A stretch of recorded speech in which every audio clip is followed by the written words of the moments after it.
Hi there, it's Lisa Spangler here, and I'm so excited to be here for a long clippings video as part of the Hero Arts Very Merry Happy Holiday blog swap with lawnfawn. Today I wanted to share a fun way to get so much more from your stamps. Here's a little peek at what we're going to do. And I wanted to apologize right up front. I'm getting over an evil cold, so I hope it doesn't bother you too much. It's a good thing you can't catch a cold over the internet. So I wanted to start off by sharing my inspiration from the card. It's from this Fa La La Petite paper pack. I just love all these papers so much. And what I was doing was I was looking for a background to use with this and a partridge set, and I came across this one here with these awesome snowflakes and cross hatching. And I noticed that this stamp goes perfectly with the stamp that's on the paper.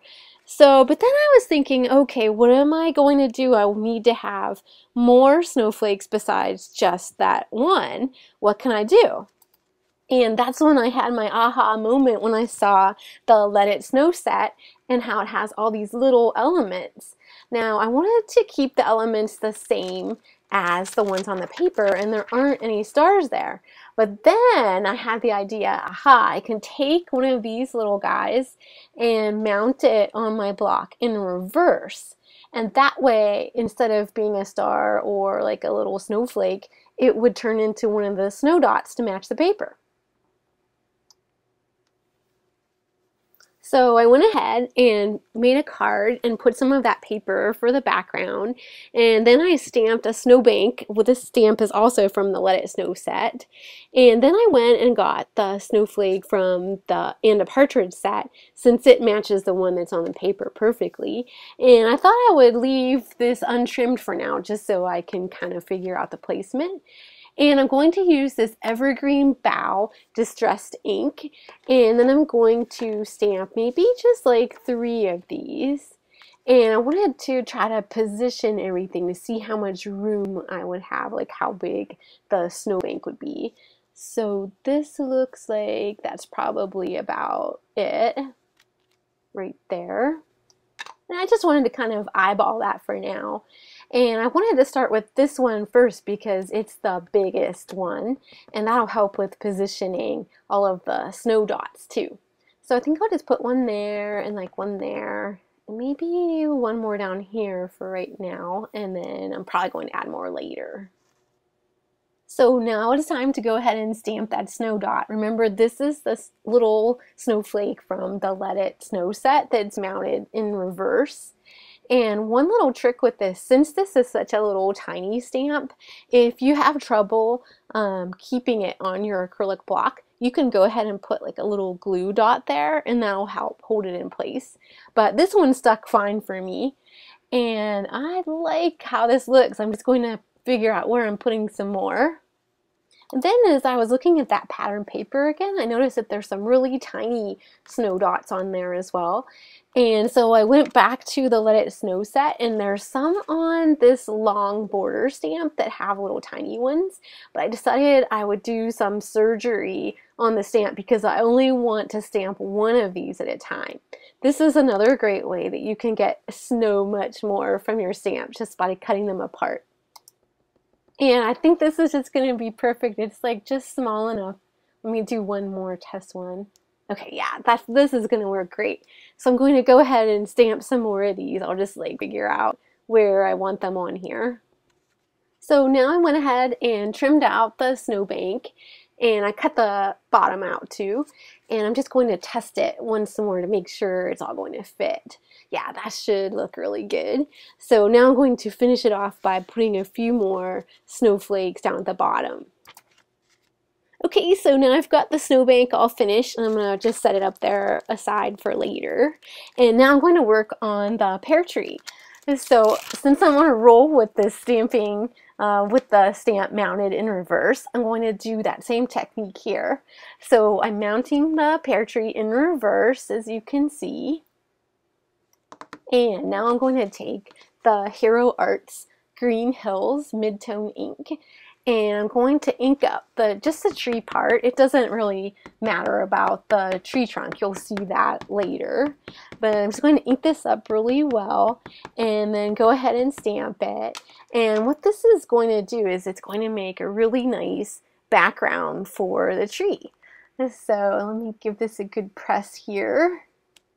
And there you have a background.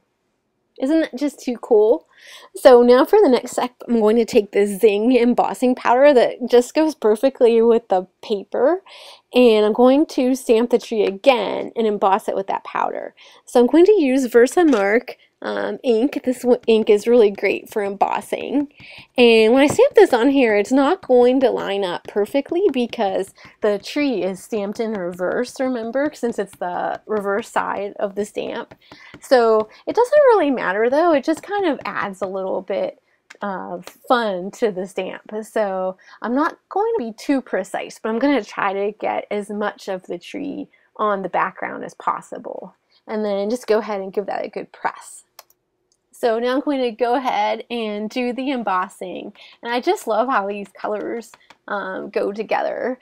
So I'll go ahead and emboss that. So here's the embossed tree. And this came out really cool. And then I went ahead and stamped the tree again, once in brown for the trunk and then again in red for the partridge. Then I went ahead and cut everything out, and next I wanted to show you how I colored the pears that are in the pear tree. So I just got some colored pencils. I got white and yellow and a dark green that goes with the pattern paper. And first I went ahead and colored the pear all over with the white colored pencil. And this just kind of gives like just a little platform to add the other colors to. And next I took a green, this dark green color, and I'm just going along carefully making little tiny circles next to the edge of the pear. You kind of want to be careful when you do this because if you press too hard, then you can rub off the embossing and you don't want to do that. So then to bring the green back, I went over the pear again with yellow just over top of the dark green. And then I decided I wanted to add some more dark green to make it a little bit darker there. So here I'm adding more green. And then the last step is to go and add some highlight with the white pencil. So here, let me hold this up so that you can see. I just think that's so cool.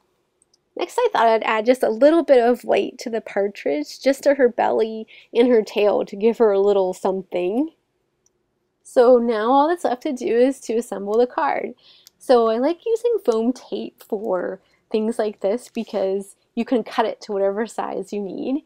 So I went ahead and put the snowbank on there. And now I'm going to use a glue stick to glue the tree trunk to the tree. And I have a little trick to show you with that. You could use glossy accents for this if you didn't want to use a glue stick, but I like using the glue stick because then you don't have to worry about it squishing out. So here I've gone ahead and just testing the position here. And now I'm going to go ahead and add the foam tape to the back of the tree. And now for my little trick. Since there's foam tape behind the tree and the snowbank, if I put a little bit of the glue stick on the tree trunk, since they're all at the same height, the tree trunk will just sit right on there perfectly.